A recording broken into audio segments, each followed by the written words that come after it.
Hi friends, இன்றைக்கி நம்ம boys கிச்சனில் என்ன பார்க்க போகிறோம்னா டூட்டி ஃப்ரூட்டி. இது ஆல்ரெடி யூடியூப்பில் நிறைய வீடியோஸ் இருக்கும். அந்த வீடியோவை பார்த்து தான் நானும் ட்ரை பண்ணுறேன்.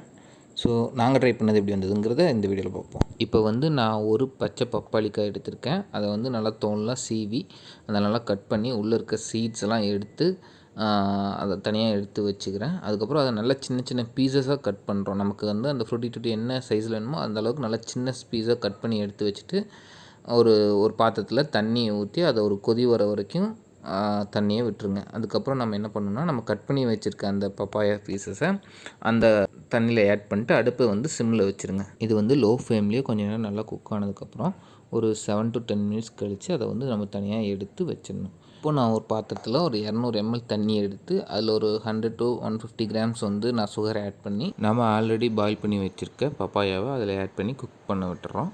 இப்போ நமக்கு தேவையான ஃபுட் கலர்ஸ் நம்ம எடுத்து வச்சுக்கலாம். இது நார்மல் சூப்பர் மார்க்கெட்லேயே கிடைக்கும். இது ஓரளவுக்கு நல்லா ட்ரை ஆகிற வரைக்கும் குக் பண்ணதுக்கப்புறம் அதை ஒரு பவுலில் தனித்தனியாக மாற்றிக்கிறோம். மாற்றிட்டு நம்ம எடுத்து வச்சுருக்க ஃபுட் கலரை அதில் தனித்தனி பவுலில் நமக்கு தேவையான ஒவ்வொரு கலராக நம்ம ஆட் பண்ணிக்கலாம். இந்த மாதிரி நல்லா ஆட் பண்ணிவிட்டு ஒரு ஸ்பூன் வச்சு அதை நம்ம நல்லா மிக்ஸ் பண்ணி விட்டுடலாம். இந்த மாதிரி மிக்ஸ் பண்ணி விட்டோம்னா கலர் நல்லா ஆட் ஆயிரும். அவ்வளோதான் ஃப்ரெண்ட்ஸ், நம்மளோட டூட்டி ஃப்ரூட்டி ரெடி ஆயிடுச்சு. ஸோ இதை நீங்களும் வீட்டில் ட்ரை பண்ணி பாருங்கள். மறக்காமல் நம்ம சேனலை சப்ஸ்கிரைப் பண்ணிடுங்க.